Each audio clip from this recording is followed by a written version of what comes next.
SEER Foundation for the Blind. You're watching one paper MCQ service exam preparation class from the platform of SEER Foundation for the Blind. जी तो आज की class शुरू करते हैं। कल वाले हमारे लेक्चर में एक दो पॉइंट रह गया था क्योंकि टाइम हमारा ज़्यादा हो गया था, तो आज पहले हम उसको क्लियर करेंगे। मेरी आवाज़ आ रही है ना सबको? ओके तैयब, ठीक है। अच्छा जी, तो कल वाला जो हमारा टॉपिक रहता था वो हमने देखना है अब, मूवमेंट ऑफ अर्थ। ठीक है, मूवमेंट ऑफ अर्थ जो है, जी okay Hamza, movement of earth जो है वो दो तरीकों से होती है, दो वेज हैं जिनसे हमारी जो ज़मीन है वो मूव करती है। एक होता है रोटेशन और दूसरा होता है रेवोल्यूशन। ठीक है, अब हम देखेंगे रोटेशन क्या होता है और रेवोल्यूशन क्या होता है। ठीक है, रोटेशन ऑफ अर्थ की जब हम बात करते हैं तो इसमें होता है कि earth moves around its central point, जिसको हम एक्सिस भी बोलते हैं। ठीक है, एक तो ज़मीन जो है अपने सेंट्रल पॉइंट के गिर्द घूमती है। ठीक है, उसको रोटेशन बोलते हैं। इसमें आपने एक दो पॉइंट्स याद रखने हैं जो पेपर में पूछे जाते हैं। ठीक है, जो वन पेपर के लिहाज से अहम है, आप इनको नोट करेंगे। सबसे पहले आपने ये देखना है कि रोटेशन जो होती है इससे क्या होता है। डेज और नाइट्स जो है ये वजूद में आते हैं अर्थ की रोटेशन से। ठीक है, जब अर्थ जो है वो अपने सेंट्रल पॉइंट के गिर्द रोटेट करती है, इससे डेज और नाइट्स जो है वो वजूद में आते हैं। ठीक है, जैसे अभी रात है फिर सुबह होगी, तो ये अर्थ की रोटेशन की वजह से हो रहा होता है। ठीक है, इसमें आप दूसरा पॉइंट याद रखेंगे रोटेशन में कि अर्थ की जो रोटेशन होती है वो एंटी क्लॉकवाइज होती है। एंटी क्लॉकवाइज इस तरह से होती है, या वो पेपर में आपको एंटी क्लॉकवाइज दे देगा, या वो कह देगा west to east, east to west, या इस तरह के ऑप्शन दे देगा। तो आपने याद रखना है ये वेस्ट टू ईस्ट होती है। ठीक है, अर्थ की जो रोटेशन होती है ये वेस्ट टू ईस्ट होती है और ये एंटी क्लॉकवाइज होती है।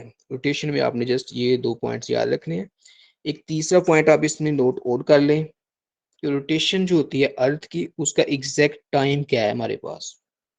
ठीक है, तो एग्जैक्ट टाइम आप याद रखेंगे, ये 23 आवर्स 56 मिनट्स एंड 4 सेकंड्स हैं, जो कि अप्रोक्सीमेटली हमारे पास 24 आवर्स बनते हैं एक दिन के। ठीक है, तो एग्जैक्ट जो है वो मैंने आपको बता दिया है। ये तीन चार पॉइंट्स हैं जो आपने अर्थ की रोटेशन के हवाले से याद रखने हैं। अब हम देखेंगे कि रेवोल्यूशन क्या होती है।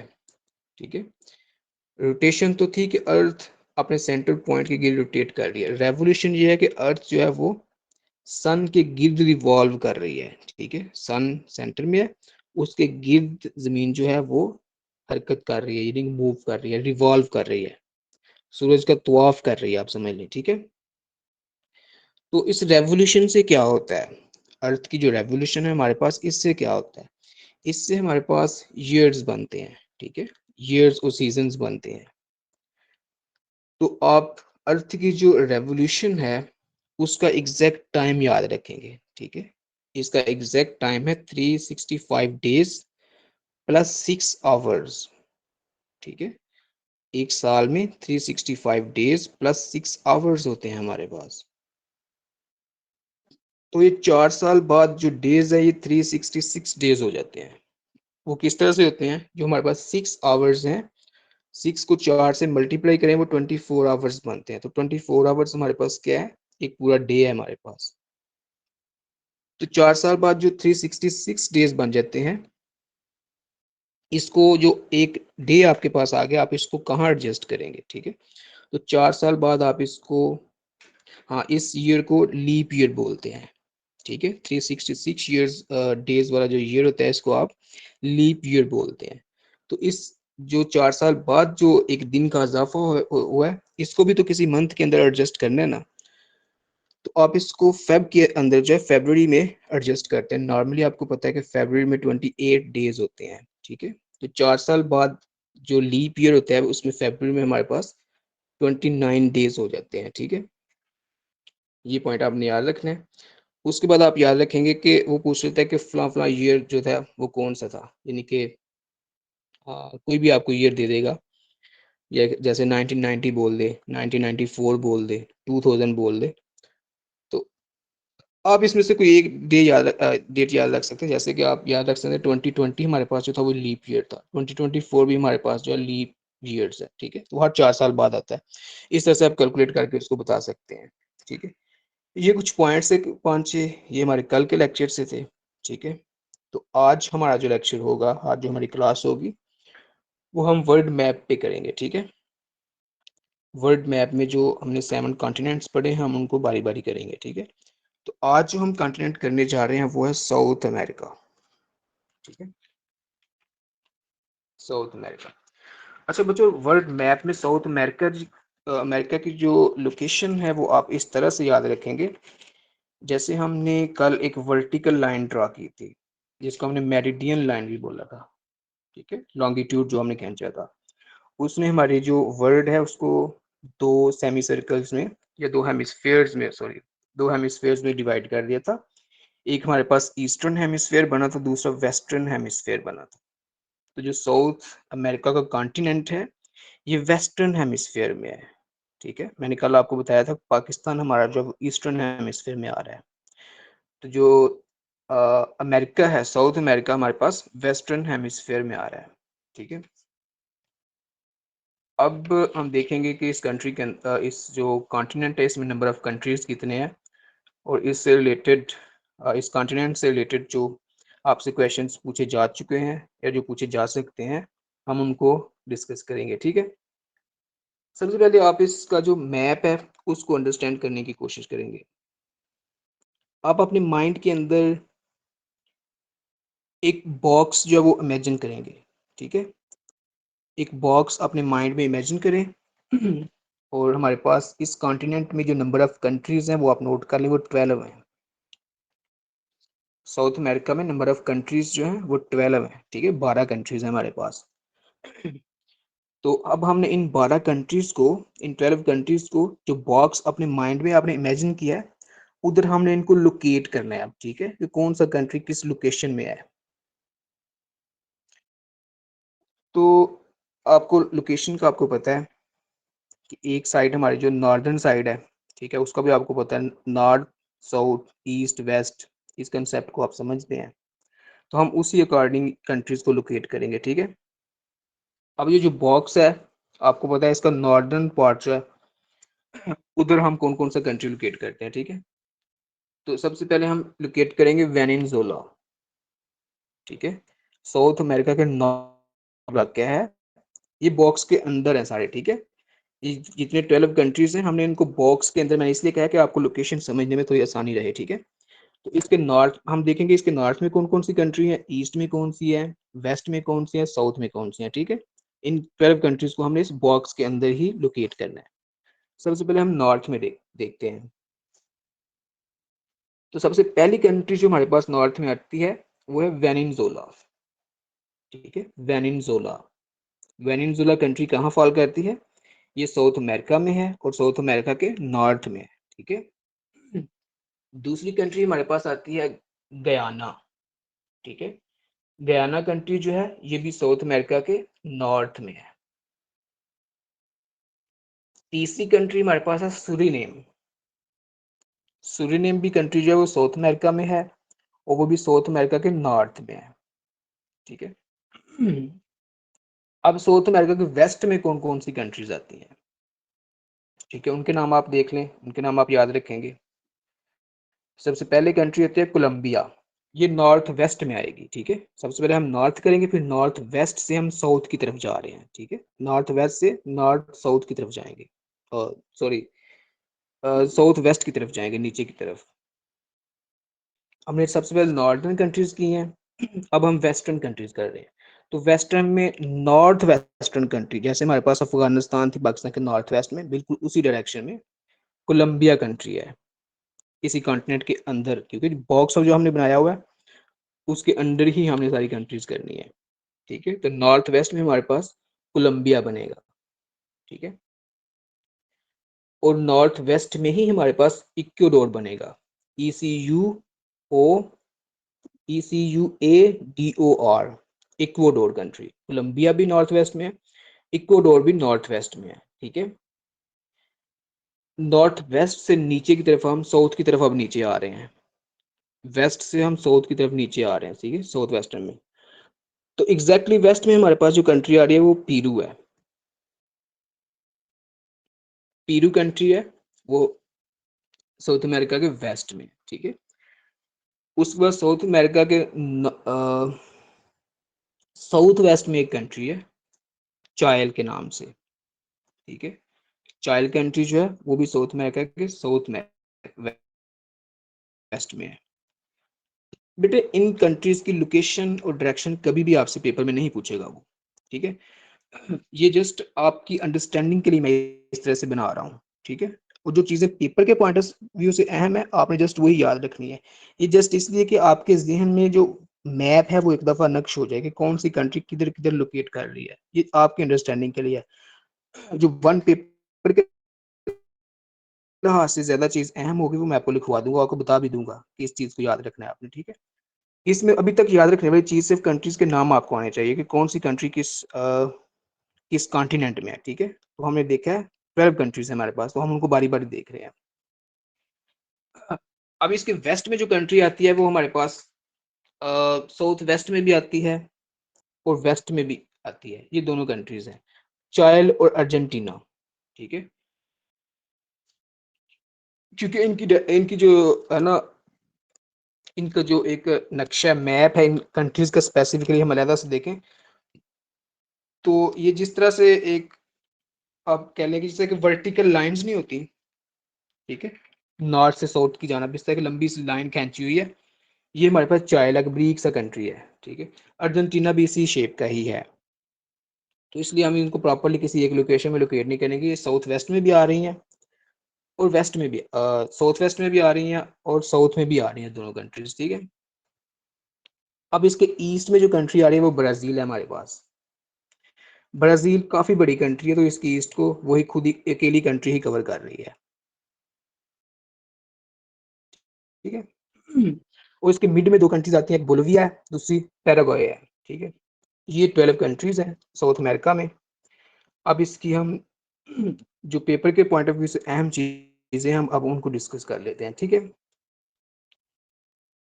सबसे पहले नंबर पे एक फ्रांस की टेरिटरी है यहाँ पे, ठीक है, ओवरसीज टेरिटरी जिसे बोलते हैं फ्रांस की। तो पेपर में पूछ लेता है वो कि फ्रांस की ओवरसीज टेरिटरी जो फ्रेंच गयाना है वो कौन से कॉन्टिनेंट में है, ठीक है। French Guiana, GUIANA, French Guiana, ये सेपरेट से एक कंट्री नहीं है लेकिन ये फ्रांस का ही पार्ट है, तो ये साउथ अमेरिका में है, ठीक है। फ्रेंच गयाना जो कंट्री है ये साउथ अमेरिका में, आप याद रखेंगे, ठीक है। अब देखेंगे कि अगर मैंने जैसे आपको बताया था कि इसके ईस्ट को एक ही कंट्री कवर कर रही है, वो हमारे पास ब्राज़ील है, ठीक है। साउथ अमेरिका के ईस्ट को एक ही कंट्री कवर कर रही है, वो हमारे पास ब्राज़ील है, ठीक है। तो ब्राज़ील इसका 47% एरिया जो वो कवर कर रही है, ठीक है। ब्राज़ील जो area wise 5th largest country है पूरी दुनिया में, ठीक है। वर्ल्ड लेवल पे आप देखेंगे तो ब्राज़ील जो 5th लार्जेस्ट कंट्री है, ठीक है। आपको पता है एरिया वाइज सबसे बड़ी कंट्री हमारे पास जो रशिया है, दूसरे नंबर पे हमारे पास कनाडा है, तीसरे नंबर पे USA है, फोर्थ नंबर पे हमारे पास चाइना है और फिफ्थ नंबर पे ब्राज़ील है। एरिया वाइज कंट्रीज को याद करना हो तो ये आपके लिए इजी हो सकता है, RCUCB, आप ये याद कर लें, ये जो स्पेलिंग है RCUCB, ठीक है। R से हमारे पास रशिया है, C से हमारे पास कनाडा है, U से यूनाइटेड स्टेट्स ऑफ अमेरिका है, C से हमारे पास चाइना है और B से ब्राज़ील है, ठीक है। तो ब्राज़ील 5th लार्जेस्ट कंट्री है, ठीक है। और अच्छा जी, हमने इक्वेटर की बात की थी, एक बच्चे का क्वेश्चन भी आया था कि इक्वेटर किस किस कंट्री से पास करता है, तो बिल्कुल ये अहम है, ठीक है, ये इंपॉर्टेंट है, पेपर में अक्सर पूछा जाता है। तो साउथ अमेरिका में 3 कंट्रीज ऐसे हैं जहां से इक्वेटर पास करता है, ठीक है। वो 3 कंट्रीज जो हैं वो हमारे पास उनके नाम आप याद रखेंगे। साउथ अमेरिका के वेस्ट में, नॉर्थ वेस्ट में हमने कंट्री का नाम पढ़ा था इक्वाडोर, ठीक है। इक्वाडोर, जैसे इस इक्वाडोर का नाम ही इक्वेटर के ऊपर है, ठीक है, इक्वाडोर।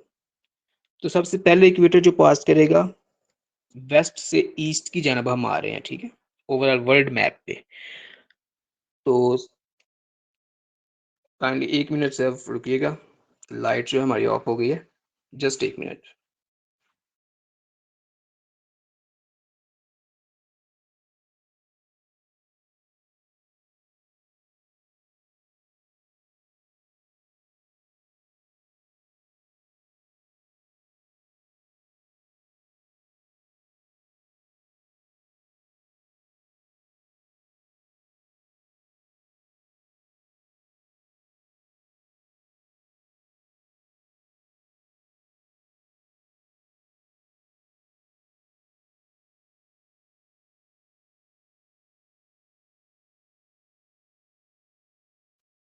अच्छा जी, माजरत, आपको थोड़ा टाइम आपको वेस्ट कर थोड़ा वेट करना पड़ गया आपको। हमारी लाइट चली गई, शायद नेट का कोई इशू ना हो जाए। अब मैं इसको कनेक्ट करता हूँ।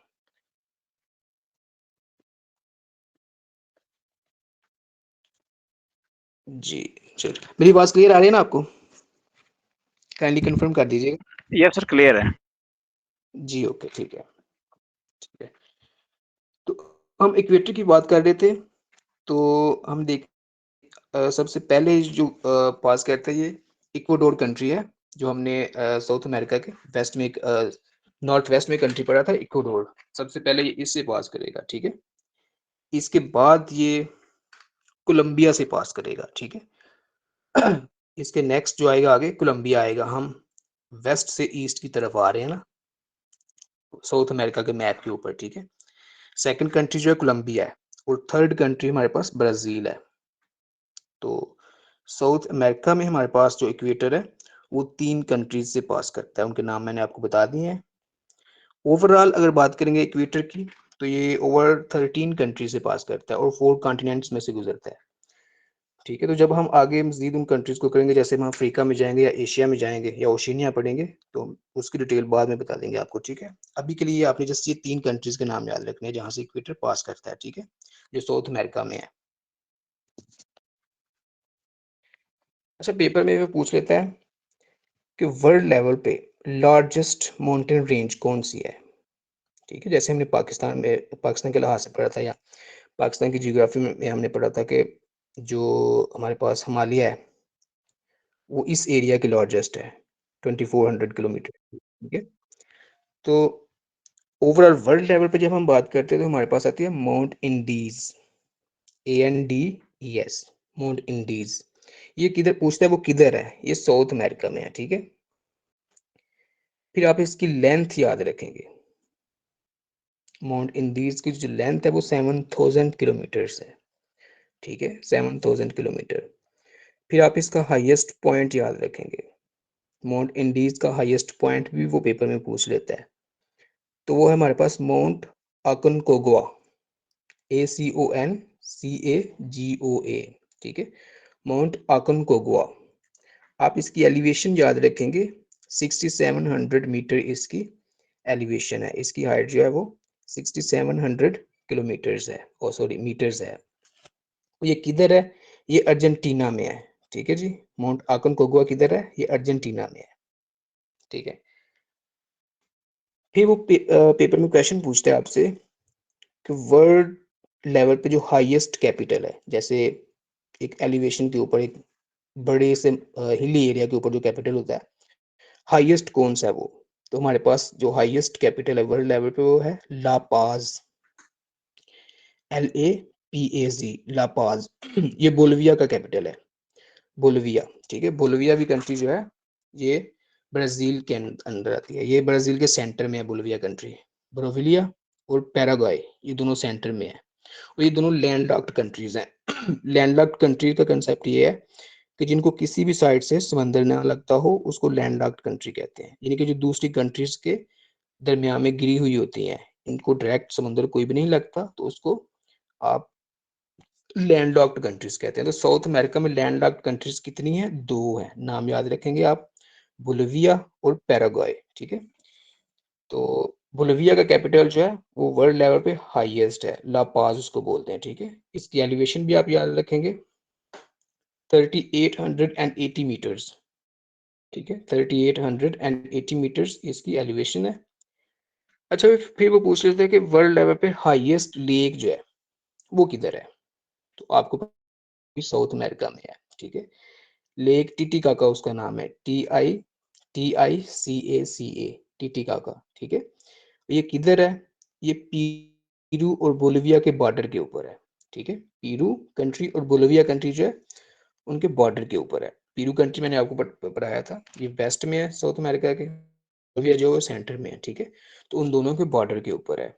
इसकी एलिवेशन भी आप याद रखेंगे, 3810 मीटर्स। ठीक है, 3800। नेक्स्ट वो आपसे पूछेगा highest waterfall of the world कौन सी है? ठीक है, highest waterfall of the world, तो हाईएस्ट वाटरफॉल जो है वो एंजल्स फॉल है। ठीक है, एंजल्स फॉल, ये वेनिनजुला में है। ठीक है, वेनिजुला कंट्री जो हमने साउथ अमेरिका के नॉर्थ में पड़ी है, ये उधर है। ठीक है, इसकी एलिवेशन भी आप याद रखेंगे, 979 मीटर। ठीक है, इसकी एलिवेशन एंजल्स फॉल की। नेक्स्ट वो आपसे पूछते हैं साउथ अमेरिका से रिलेटेड कि पंपास प्लेन जो है वो किधर है? Pampas plain, PAMPAS, Pampas plain वो किधर है? पंपास प्लेन जो है वास्ट ग्रासी प्लेन्स है, जैसे ग्रास के बहुत बड़े बड़े मैदान हैं। ठीक है, तो पूछता है ये किधर है? ये अर्जेंटीना में है। ठीक है जी, जो कंट्री हमने साउथ अमेरिका के वेस्ट में पड़ी है, अर्जेंटीना। ठीक है, तो पंपास प्लेन अर्जेंटीना में है। अच्छा, अर्जेंटीना के पास ही अटलांटिक ओशन में एक हमारे पास आइलैंड है, उसको फॉकलैंड बोलते हैं। ठीक है, FALKLAND, फॉकलैंड। ठीक है, तो फॉकलैंड जो है ये अर्जेंटीना क्लेम करता है कि ये हमारा पार्ट है। ठीक है, तो जो यूके है, बरतानिया है, वो कहते हैं नहीं जी ये हमारा पार्ट है। ठीक है, तो इनका आपस में मसला चल रहा था, तो 1982 में इनके दरमियान आपस में एक जंग होती है। ठीक है, फॉकलैंड वॉर के नाम से। तो पेपर में पूछता है कि फॉकलैंड वॉर जो है वो कब हुई? ठीक है, फॉकलैंड वॉर जो है वो 1982 में हुई। पूछता है फॉकलैंड पे क्लेम कौन कर रहा है? ठीक है, अर्जेंटीना जो है वो क्लेम कर रहा है, लेकिन यहाँ पे एडमिनिस्ट्रेशन जो चल रही है आज वो यूके की चल रही है, बरतानिया की चल रही है। ठीक है, आप यहाँ आपने जस्ट याद रखना है कि फॉकलैंड वॉर जो है वो कब हुई और फॉकलैंड जो है वो किधर है। ये अटलांटिक ओशन में है और साउथ अमेरिका का पार्ट है ये। ठीक है, अच्छा जी, उसके बाद कुछ पॉलिटिकल फिगर्स के नाम आप याद रखेंगे साउथ अमेरिका से रिलेटेड। ठीक है, ये 3-4 नाम है, ये आपने याद रखने हैं, वो पेपर में अक्सर पूछ लेते हैं। ठीक है, सबसे पहले आपको अर्जेंटीना के प्रेसिडेंट का नाम आना चाहिए। ठीक है, पूछ लेता है अर्जेंटीना का करंट प्रेसिडेंट कौन है, तो आपने उनका नाम याद रखना है, जेवियर मिली उनका नाम है। ठीक है, जेवियर मिली, JAVIER, जेवियर MILEI, जेवियर मिली अर्जेंटीना के प्रेसिडेंट है। फिर पूछ लेगा ब्राजील के प्रेसिडेंट कौन है, तो लूला डा सिल्वा। ठीक है, लूला डा सिल्वा जो है ये ब्राजील के प्रेसिडेंट है, LULADASILVA। ठीक है, ये ब्राजील के प्रेसिडेंट है। ठीक है, फिर वो पूछेगा वेनेजुएला के प्रेसिडेंट का नाम भी पूछ सकते हैं आपसे वो। ठीक है, वेनेजुएला का प्रेसिडेंट जो है निकोलस मैड्रो है।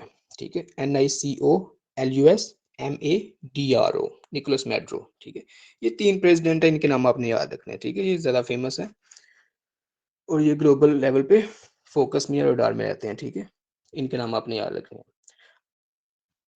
अच्छा जी, अब हम बात करते हैं अमेजोन रिवर की। पूछ लेते हैं अमेजोन रिवर जो है वो किधर है? ठीक है, तो अमेजोन रिवर जो है वो आपने याद रखना है, ये साउथ अमेरिका में है। ठीक है, और ये वर्ल्ड लेवल पे ये लार्जेस्ट है। अमेजोन रिवर जो है वर्ल्ड लेवल पे लार्जेस्ट है। लार्जेस्ट का मतलब होता है कि ये सबसे ज्यादा पानी जो है वो, पानी का वॉल्यूम यहाँ पे ज्यादा है। ठीक है, ये लार्जेस्ट है और लेंथ वाइज ये सेकंड लॉन्गेस्ट है, ठीक है। रिवर नील के बाद सेकंड लॉन्गेस्ट है ये। तो अमेजोन रिवर की आप लेंथ याद रखेंगे, ठीक है, 6400 किलोमीटर्स, ठीक है, 6400 किलोमीटर्स लेंथ है अमेजोन रिवर की, ठीक। तो ये जी लार्जेस्ट है और सेकंड लॉन्गेस्ट है, ठीक है। कंफ्यूज करने के लिए वो लार्जेस्ट बोल रहे थे, तो आप कहते हैं नहीं जी लार्जेस्ट रिवर तो हमने पढ़ा था हमारे पास जो नील रिवर है, तो नील लॉन्गेस्ट है, लार्जेस्ट नहीं है। लार्जेस्ट हमारे पास अमेजोन है, ठीक है। अच्छा, तो फिर पूछेगा अमेजोन रिवर जो वो किधर से निकलता है, किधर से ओरिजिनेट होता है, ठीक है। मैंने आपको कंट्री का नाम बताया था पीरू, जो कि साउथ अमेरिका के वेस्ट में है। तो अमेजोन रिवर के लिहाज से आप याद रखेंगे कि ये पीरू से ओरिजिनेट होता है, ठीक है। पीरू से निकल के ये ब्राजील में दाखिल हो जाता है, ठीक है। आगे जाके ये अटलांटिक ओशन में गिर जाता है। आपने जस्ट ये याद रखना है कहाँ से निकलता है, पीरू से निकलता है और अटलांटिक ओशन में गिर जाता है, बस ये दो चीज़ें आपने याद रखनी है। और तीसरी इसकी लेंथ आपने याद रखनी है, ठीक है। और उसके बाद है जी largest forest of the world किधर है। सबसे बड़ा जंगल जो है वो भी अमेजोन फॉरेस्ट है, ठीक है, वो भी अमेजोन के अंदर है, अमेजोन रिवर के आसपास है, और उसका मेजर पोर्शन जो है वो ब्राजील में है। अमेजोन रिवर का भी मेजर पोर्शन जो है वो ब्राजील में है, ठीक है। फिर पूछ लेते हैं कि साउथ अमेरिका का सेकंड लॉन्गेस्ट रिवर कौन सा है, ठीक है। ये भी एक दो दफा पेपर में आ चुका है। इस रिवर का नाम आप याद रखेंगे पुराना रिवर, PURANA, ठीक है। और इसकी लेंथ आप याद रखेंगे 4800 किलोमीटर, ठीक है, पुराना रिवर, ठीक है। ये जी ब्राजील से निकलता है और यूरुग्वे से होता हुआ फिर ये भी अटलांटिक ओशन में गिर जाता है, ठीक है। ब्राजील से ओरिजिनेट होता है और अटलांटिक ओशन में गिर जाता है। और ब्राजील फॉरेस्ट जो है इसको लंग्स ऑफ द वर्ल्ड भी कहते हैं, ठीक है, क्योंकि यहाँ पे जंगलात बहुत ज़्यादा है, तो इसको लंग्स ऑफ द वर्ल्ड भी कहते हैं। एक लंग्स ऑफ द वर्ल्ड जो है हम अफ्रीका में पढ़ेंगे जब हम कॉन्गो को क्लियर करेंगे, ठीक है। दूसरा उधर है। अब यहाँ पे एक डेजर्ट भी है, ठीक है, साउथ अमेरिका में एक डेजर्ट है, उसका भी आप नाम याद रखेंगे, Atacama desert, ATACAMA, Atacama desert, ठीक है। तो इसकी लोकेशन का भी आपको पता होना चाहिए कि एटाकामा डेजर्ट जो है वो किधर है। एटाकामा डेजर्ट जो है वो चाइल और अर्जेंटीना के दरमियान में है, ठीक है। चाइल कंट्री और अर्जेंटीना जो हमने दोनों पढ़ी है साउथ अमेरिका के वेस्ट में, उनके दरमियान है, ठीक है। अच्छा जी, नेक्स्ट यहाँ पे अहम आ सकता है इस हवाले से कि जो फर्स्ट फीफा वर्ल्ड कप था वो साउथ अमेरिका में हुआ था, ठीक है। फर्स्ट फीफा वर्ल्ड कप जो 1930 में हुआ था वो साउथ अमेरिका में हुआ था, और उसको होस्ट किया था यूरुग्वे ने, ठीक है। यूरुग्वे कंट्री जो है इसने इसको होस्ट किया था। और यूरुग्वे जो है ये छोटा सा कंट्री है ब्राजील से नीचे, और ये भी इसके ईस्ट में आप इसको लगाना है, साउथ अमेरिका के ईस्ट में, ठीक है, यूरुग्वे को भी ब्राजील के साथ। तो इसको होस्ट यूरुग्वे ने किया था, और वर्ल्ड कप का टाइटल जो है वो भी यूरुग्वे ने ही जीता था अर्जेंटीना से, ठीक है।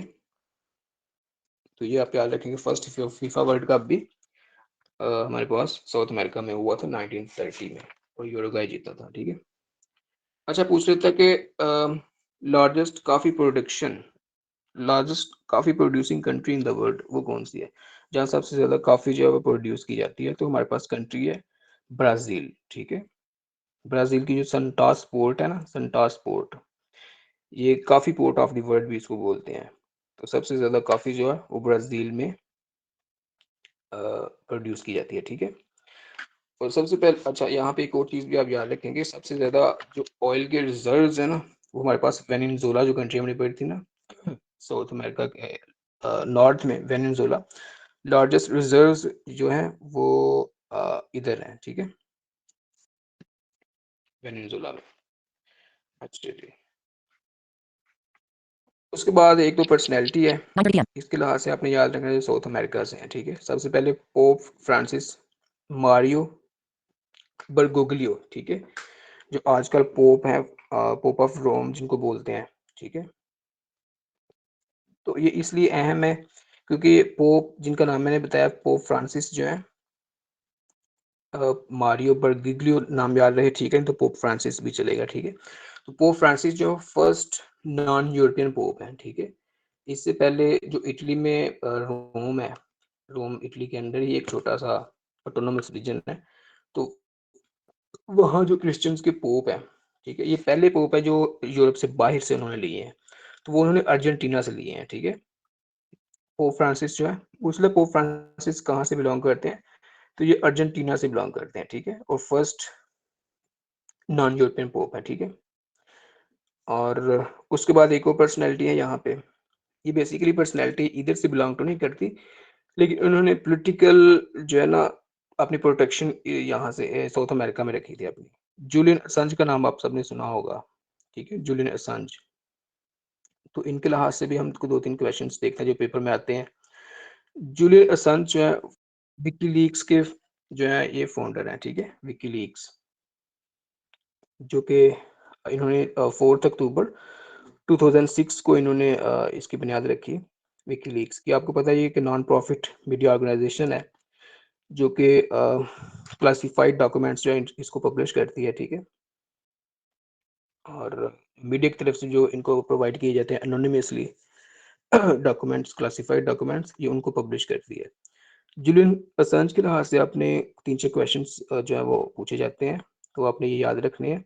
विकीलीक्स सबसे पहले पूछता है वो कब हुई, तो ये 2006 में हुई, 4 अक्टूबर 2006 में। फाउंडर का नाम आपने याद रखना है, जूलियन असांज, ठीक है। तो एक्चुअली वो कहाँ से बिलोंग करते थे ये भी आपने याद रखना है, ऑस्ट्रेलिया से बिलोंग करते थे जी, ठीक है जी, ऑस्ट्रेलिया से। अच्छा, इन्होंने पॉलिटिकल प्रोटेक्शन जो है वो साउथ अमेरिका के एक कंट्री से ली, ठीक है। इक्वाडोर का नाम मैंने आपको बताया, इक्वाडोर, ठीक है, कंट्री जहाँ से इक्वेटर भी पास करता है, उधर इन्होंने पॉलिटिकल प्रोटेक्शन ली उनसे।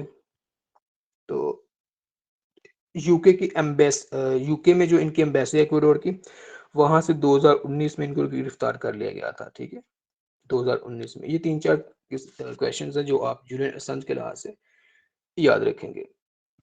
नेक्स्ट पर्सनैलिटी है हमारे पास साउथ अमेरिका से, ठीक है जी, ये हैं जी मिस्टर ची गुवेरा, ठीक है, फ्रीडम फाइटर थे। आप अक्सर बच्चों ने उनका नाम सुना होगा, ठीक है, फ्रीडम फाइटर थे। तो पूछा जाता है कि ये कहाँ पैदा हुए, तो ची गुवेरा स्पेलिंग याद कर लें, CHEGUEVARA, ठीक है। ये अर्जेंटीना में पैदा हुए 1928 में, ठीक है। प्रोफेशन के एतबार से ये एक फिजिशियन थे, ये भी पूछा गया हुआ है कि ची गुवेरा थे, फिजिशियन थे प्रोफेशन के एतबार से। और इन्होंने 2 बंदे थे क्यूबा के अंदर, क्यूबा नॉर्थ अमेरिका में कंट्री है, ये हम अब जब नॉर्थ अमेरिका करेंगे तो इसको क्लियर करेंगे। फाइडल कैस्ट्रो और राउल कैस्ट्रो, ठीक है, 2 भाई थे फ्रीडम फाइटर। तो उनके साथ मिलकर इन्होंने क्यूबा कंट्री के अंदर इनकलाब लेके आए 1959 में, ठीक है, 1959 में क्यूबा के अंदर इनकलाब लेके आए। तो वहाँ पे ये इंडस्ट्रीज के मिनिस्टर भी रहे उधर, ठीक है। और ये अफ्रीका में भी इन्होंने विजिट किया अपने जो इनके अफकार थे उनका प्रचार करने के लिए। पाकिस्तान में भी आए, तब यहाँ पे जनरल अयूब खान की हुकूमत थी, लेकिन उन्होंने इनके अफकार को पसंद नहीं किया। ये बेसिकली कैपिटलिज्म के खिलाफ थे, ठीक है, और अमेरिका, तो आपको पता है वहाँ का जो सिस्टम है वो कैपिटलिज्म है, ठीक है, जो बिजनेसमैन को प्रमोट करता है। अच्छा जी, तो पाकिस्तान अफ्रीका में इनको पिज़िराई नहीं मिली, फिर सीआई ने इनको 1967 में बोलिविया से पकड़ा और असैसिनेट कर दिया, ठीक है। तो पूछा जाता है कि इसको कहाँ से कैप्चर किया गया, तो इसको बोलिविया कंट्री जो है साउथ अमेरिका की, उधर से पकड़ा गया और इनको 1967 में असैसिनेट कर दिया गया और ये क्यूबा में दफन है, ठीक है। साउथ अमेरिका के लिहाज से ये कुछ अहम इंफॉर्मेशन थी जो मैंने आपके साथ शेयर की है। अच्छा, अब इसमें जो हमने 12 कंट्रीज पढ़ी हैं उसके जो चीज़ें याद रखने वाली हैं वो मैं आपको बता देता हूँ। ये जो 12 कंट्रीज हमने पढ़ी है ना, इन सब के कैपिटल्स आपने याद रखने हैं, ठीक है। और 1-2 कंट्री ऐसी है जिसकी आप करेंसी भी याद रखेंगे, ठीक है। तो ये मैं आपको बता देता हूँ। सबसे पहले अर्जेंटीना कंट्री है, अर्जेंटीना, ठीक है। लिख रहे हैं, इसके कैपिटल का नाम है Buenos Aires. Buenos Aires, BUENOS, Buenos AIRES, Buenos Aires. ठीक है। दूसरी कंट्री है बोलिविया। बोलिविया का कैपिटल आप याद रखेंगे। बोलिविया के एक्चुअली दो कैपिटल्स हैं। ठीक है। एक इनका एग्जेक्टिव कैपिटल है और दूसरा इनका जुडिशियल कैपिटल है। जुडिशियल कैपिटल जैसे कि इनकी जहाँ पे सुप्रीम कोर्ट है, ठीक है, जहाँ इनकी अदालत है बड़ी। तो इनका जो एग्जेक्टिव कैपिटल है, जो हमने पढ़ा था, वर्ल्ड लेवल पे हाईएस्ट है, ला पाज। ठीक है, ला पाज बोलिविया का एग्जेक्टिव कैपिटल है। और सुक्री, SUCRE, सुक्री इनका जुडिशियल कैपिटल है। ठीक है। तीसरी कंट्री आप याद रखेंगे, इसका कैपिटल है, ये ब्राज़ील है। ब्राज़ील का कैपिटल है ब्राज़ीलिया। ठीक है। और ब्राज़ीलिया की करेंसी भी आप याद रखेंगे। ब्राज़ील की जो करेंसी है वो भी आप याद रखेंगे।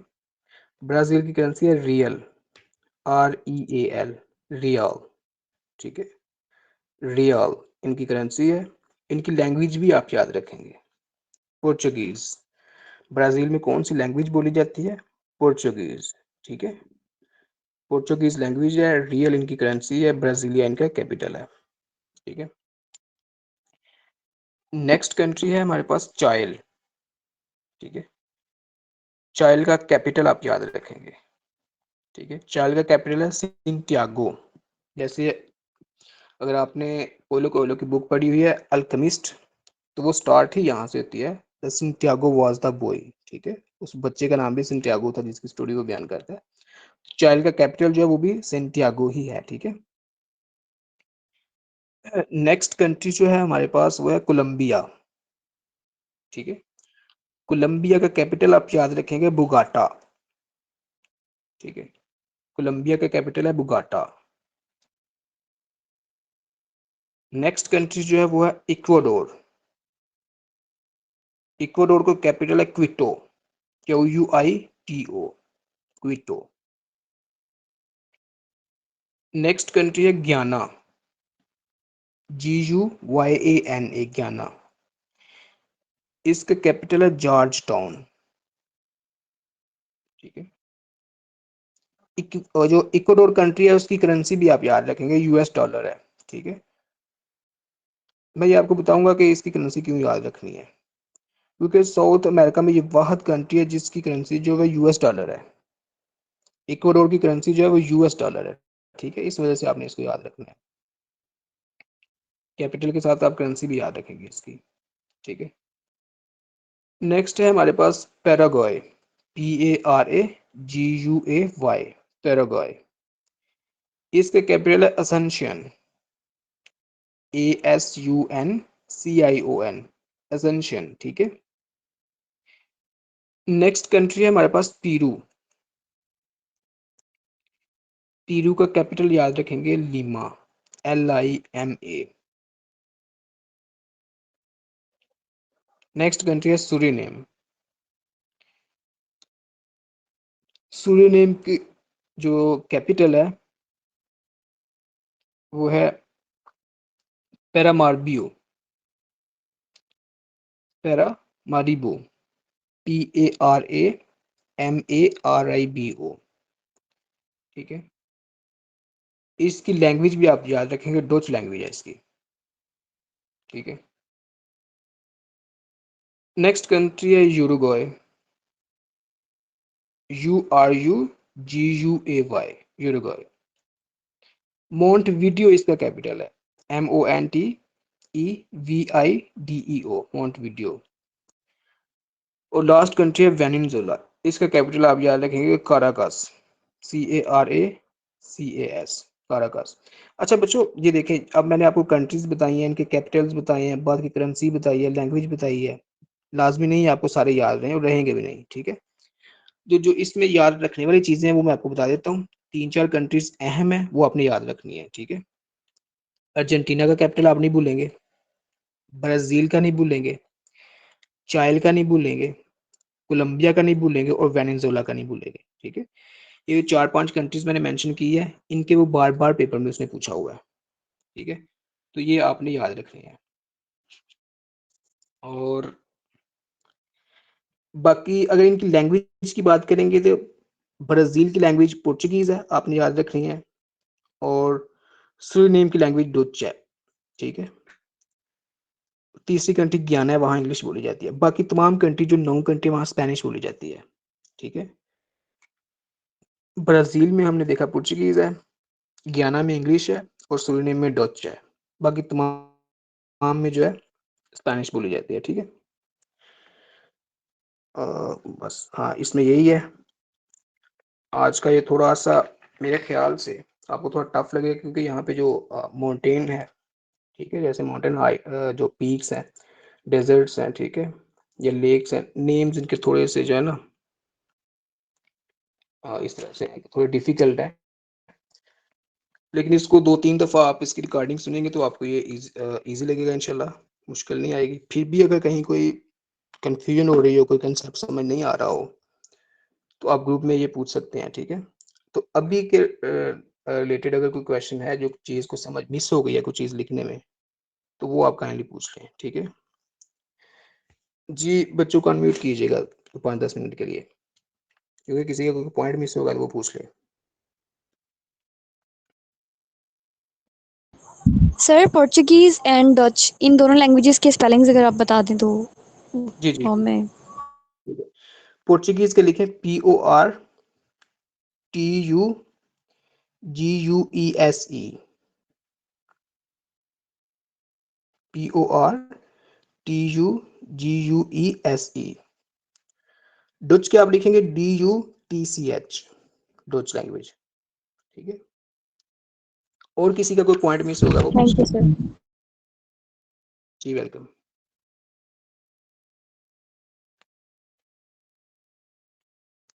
जी, किसी बच्चे का कोई पॉइंट मिस होगा तो वो पूछ ले। सर जी, जी। सर ये अमेज़न के बारे में शायद ये क्वेश्चन कभी आया है कि वो दुनिया की कितने % ऑक्सीजन में कंट्रीब्यूट करता है? ऑक्सीजन में ऑक्सीजन जी पूछ रहे हैं सर। ना? देखें बच्चे, मैंने कहा ये जी जी। लंग्स ऑफ द वर्ड है, लंग्स ऑफ द वर्ड है, ठीक है? जब इसको लंग्स ऑफ द वर्ड बोलते हैं तो इसका मतलब है जो मेजर पोर्शन है ना वो यहीं से आता है, सबसे ज़्यादा यहीं से देखते हैं, ठीक है? ये 20% है 20%। जी। जी, थैंक यू। अगर 20% गर्मी के पेपर में आई थिंक मेरी नज़र से नहीं गुज़रा, शायद हो इसमें ये। लेकिन लंग्स है तो लंग्स का मतलब है कि मेजर पोर्शन यहीं से आता है। दुनिया में कितने जी, जी। किसी और का कोई पॉइंट मिस हो गया तो। ये अच्छा सर, यहाँ कंट्रीब्यूट करना जी, चाहूँगा। जी, जी, सुल्तान। यहाँ से वो लंग्स ऑफ द वर्ल्ड से मुझे याद है वो जो यूनाइटेड नेशन की कॉन्फ्रेंस हुई थी एनवायरनमेंट पे, हाँ, हाँ। UNFCCC ब्राज़ील 1992, जी, जी, वो ये भी मतलब हुई थी उसी में 1992 में, ये भी मतलब अहम है। ठीक है। अच्छा,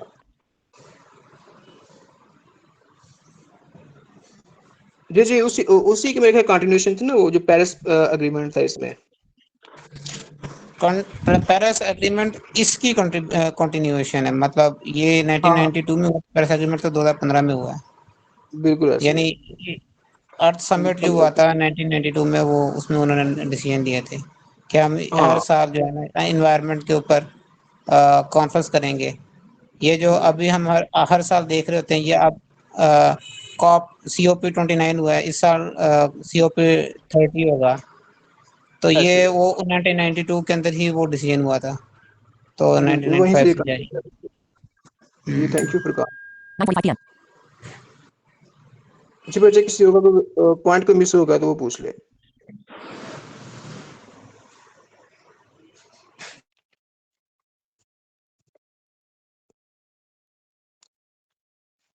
जी जी, सर, सर वो पॉप फ्रांसिस जो थे उनका नेम एक दफा रिपीट करते हैं और उनके स्पेलिंग्स स्पेलिंग्स के साथ।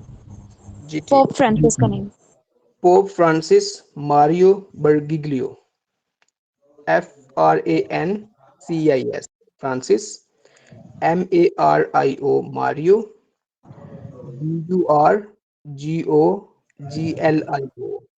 बर्गिग्लियो, BURGOGLIO, ठीक है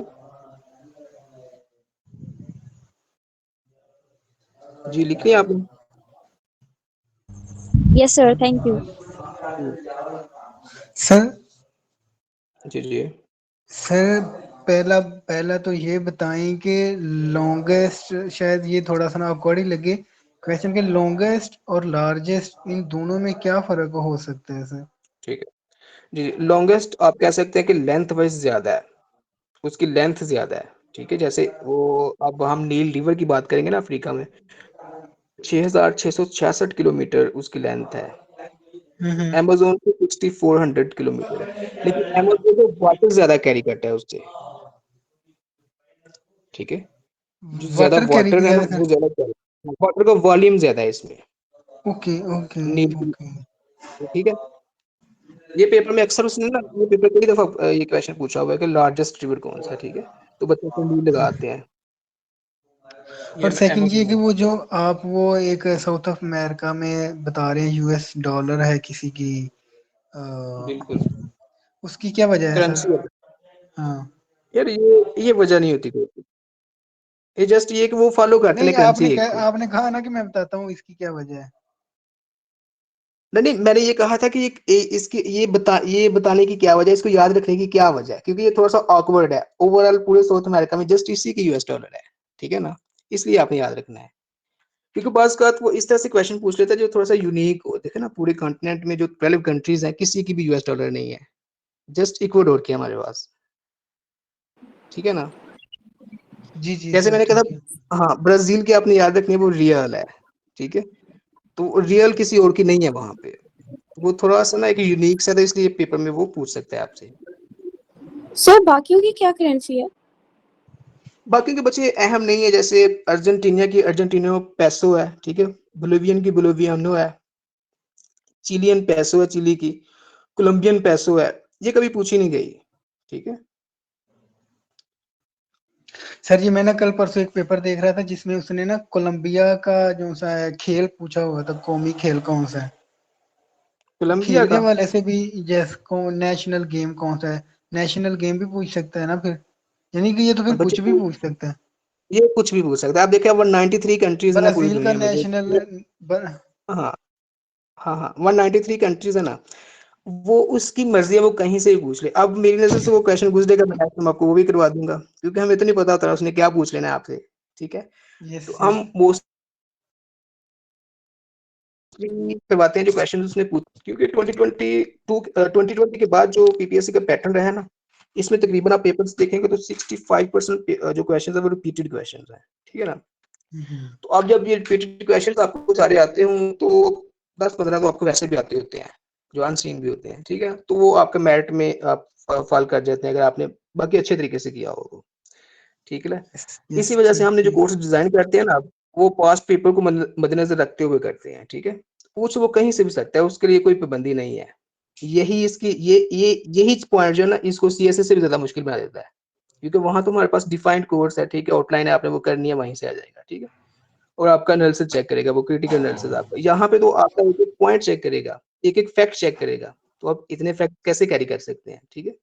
आप 10,000 क्वेश्चन भी कर लेंगे तो आप श्योर नहीं होंगे कि यार मेरी 100% प्रिपरेशन नहीं होगी, इसकी यही वजह है। तो यही इसको डिफिकल्ट भी बनाता है।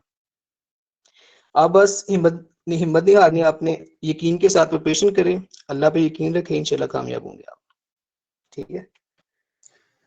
सर ये साउथ अमेरिका तो में आज कहीं के कोई इसमें पहाड़ियां कोई भी और हैं बहुत, जो यूनेस्को ने ना इसको बड़ी अहमियत दी हुई है उस हवाले से। अब शायद मैं उनका नाम भूल रहा हूँ। पीरो में है, हाँ पीरो में है सर वो तो।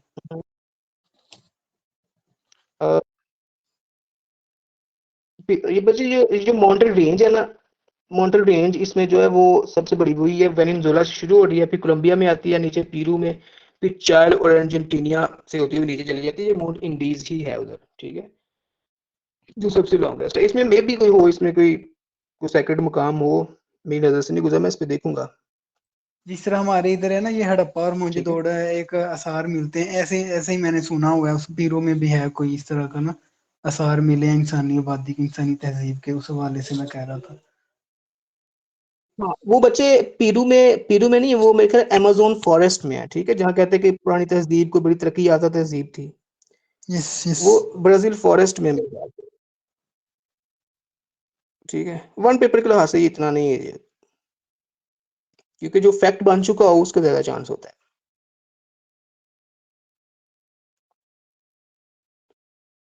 जी आज के पॉइंट्स क्लियर है सब बच्चों के, यानी कि लिख लिया सब ने, कुछ चीज मिस तो नहीं है, जो मिस है वो पूछ लें।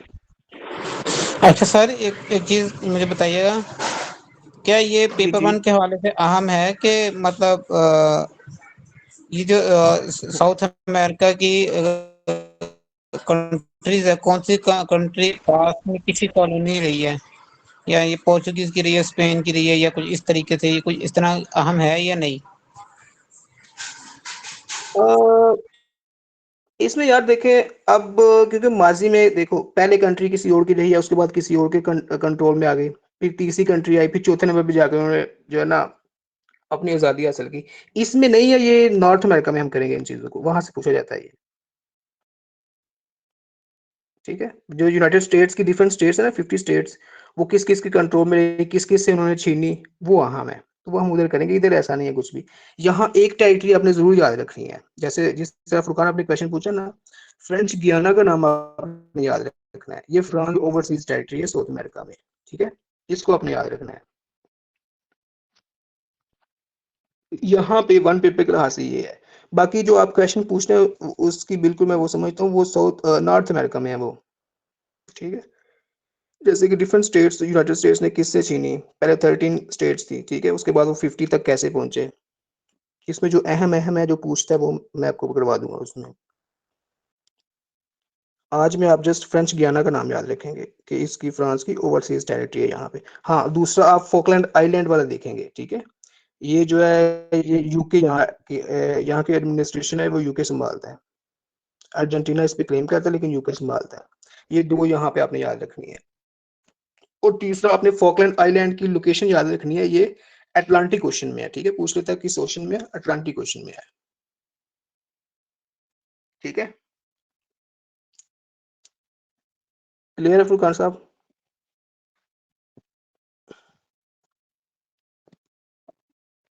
जी किसी और का कोई पॉइंट रहता हो तो वो पूछ सकता है, अगर सब क्लियर है फिर हम क्लास एंड करते हैं।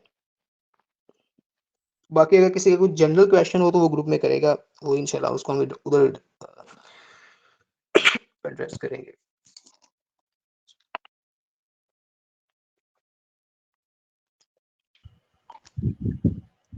जी अगर किसी का कोई क्वेश्चन नहीं है तो क्लास को एंड करते हैं। सीयर फाउंडेशन फॉर द ब्लाइंड नाबीना अफराद की जदोजहद का मरकज़। बेशक इंसान के लिए वही है जिसकी वो कोशिश करता है। सूरह अन-नजम आयत 39। हम जदीद महारतें सीख कर बाइज़्ज़त कारोबार रोज़गार हासिल करके कौम की माशी बहाली का हिस्सा बनेंगे। सीयर फाउंडेशन के बारे में मालूमात हासिल करने के लिए विज़िट कीजिए हमारी वेबसाइट www.blindseer.org blindseer.org।